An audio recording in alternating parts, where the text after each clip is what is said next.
The text for today, and by the way, this is part one. I already know next week I'll have part two. I don't know if there'll be a part three or not. But one thing, brother and sister preachers, we all need to recognize we can't say it all at one serving. Yeah. And it's all right to come back with a part two. The gospel of Jesus Christ as reported by John, the beloved,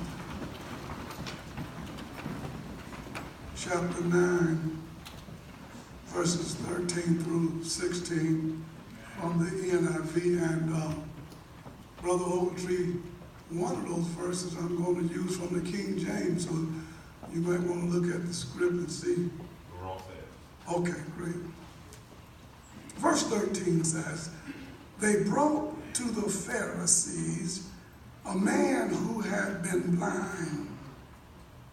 Now, the day on which Jesus had made the mud and opened the man's eyes was a Sabbath. Put a pin right there. Therefore, the Pharisees also asked how he had received his sight. He put mud on my eyes, the man replied, and I washed, and now I see. Some of the Pharisees said, this man is not from God, for he does not keep the Sabbath. But others asked, how can a sinner perform such signs? So they were divided.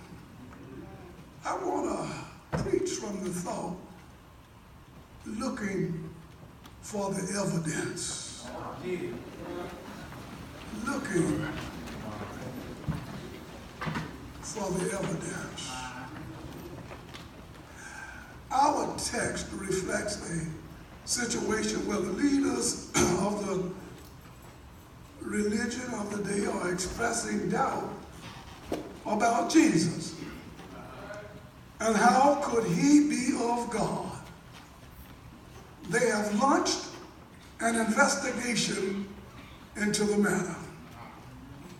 The fact is, excuse me, we have all attempted to investigate the legitimacy of Jesus as Lord in some way or another.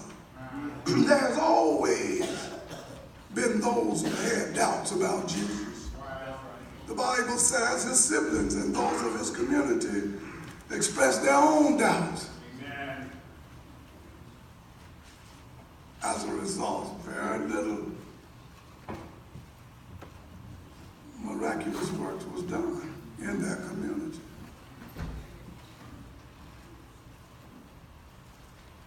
And there were those who saw him and heard him preach and teach, but still doubted that he was, in fact, the Savior. Amen.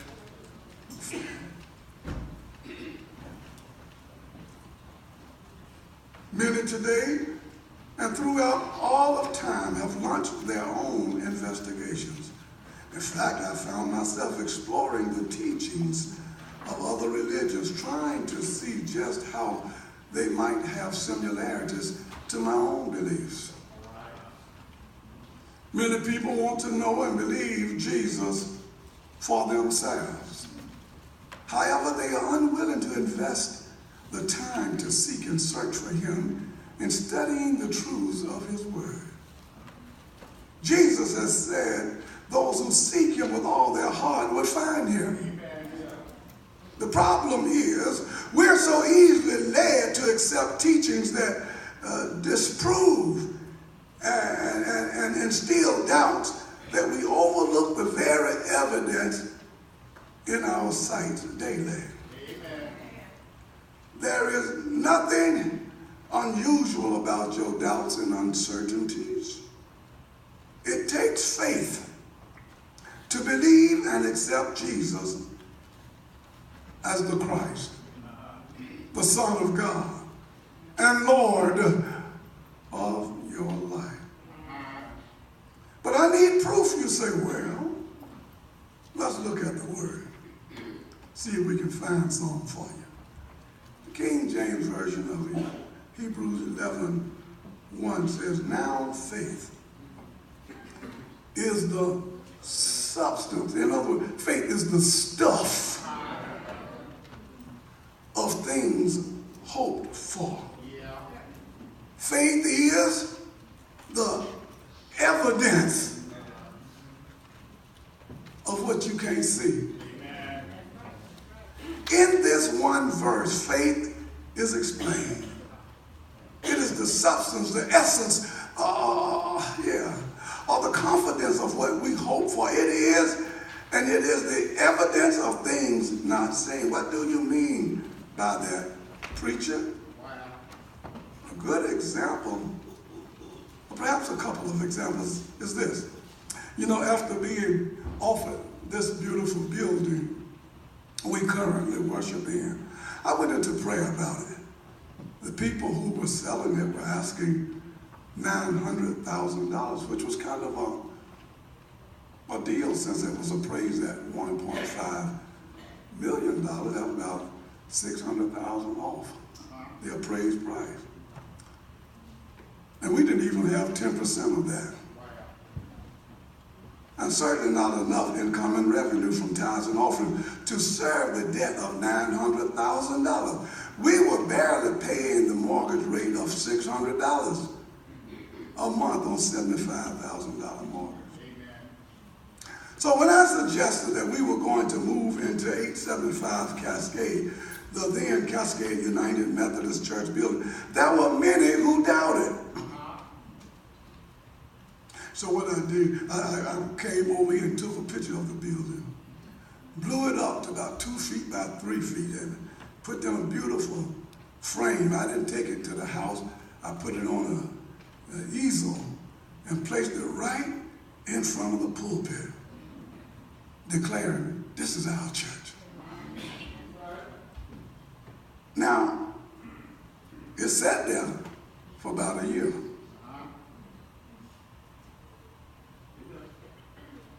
And after that year, we motorcade from Martin Luther King Drive to this location. Well, where's the miracle, Milner? Well, let me tell you, our mortgage increased from $600 a month to over $5,000. Tenfold. But we never missed a payment. And was late only once, and that's because somebody forgot to mail it.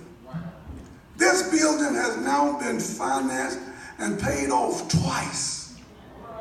And we end up indeed borrowing and paying in full a total of more than $900,000.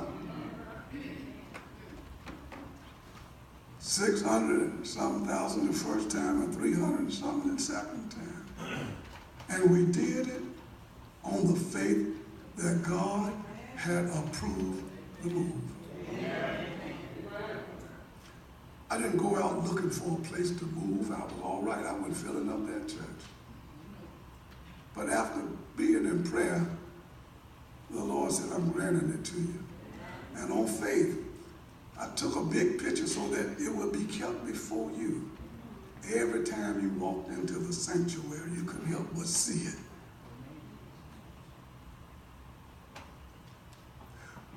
Were there doubters? Yes. Were there questions as to how could we possibly afford to make such a move? Yes. But on faith, we made that move. Another, well, maybe that isn't spectacular enough for you.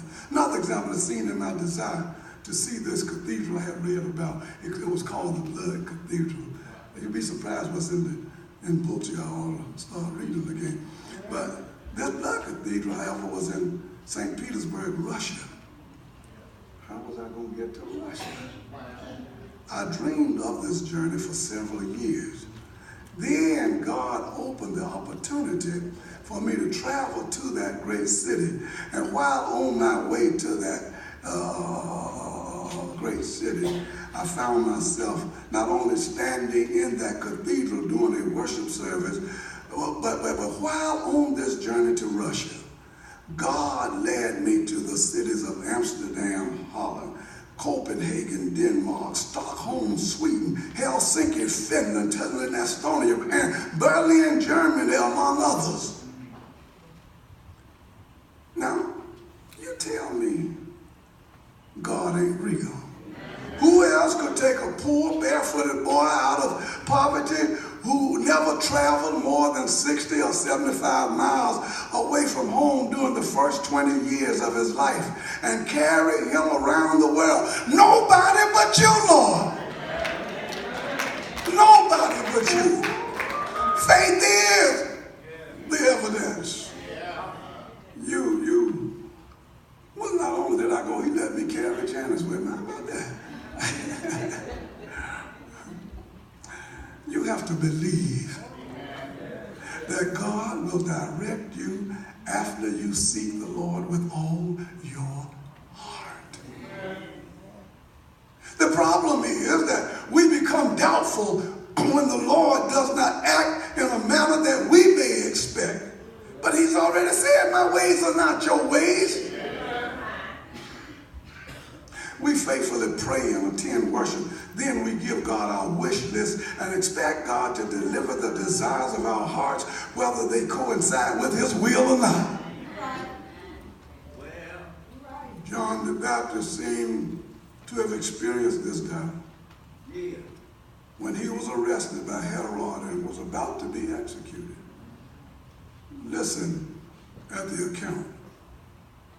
When John, who was in prison, heard about the deeds of the Messiah, he sent his disciples to ask him, are you the one who is to come, or should we expect someone else? Now, John had already pointed him out as the one. But it's something else when we get in trouble. We start doubting God. Because he doesn't get us out of trouble. We turn to God when our marriages get a little rocky or when they break up. I want to know why, Lord, our child end up locked up. We want to turn to God. God, I'm faithful. Why you let that happen to my child? Perhaps the death, unexpected death of a loved one. Where is God? Our doubts and spirit. But you know, upon closer review of these things, I found out most of them are consequences of our choices. Hello? It takes a lot of work to keep a marriage together. It's something else trying to raise your children. You can do all you can and bring them up in church. They still may have to detour through prison. And God had warned us that there is a time to live and a time to die. So John asked the question, are you the one who is to come, or should we expect someone else? Jesus replied, go back and tell John what you hear and see. Tell John the blind receive sight, and the lame made to walk, and those who have leprosy are being cleansed. Tell John the deaf could hear, and even the dead are raised, and the good news is proclaimed to the poor. Blessed is anyone who does not stumble on my account. As John's disciples were leaving, Jesus began to speak to the crowd about John. What did you go out into the wilderness to see? A reed swayed by the wind? If not, what did you go out to see? A man dressed in fine clothes? No. Those who wear fine clothes are in kings' palaces. Then what did you go out to see? A prophet? Yes.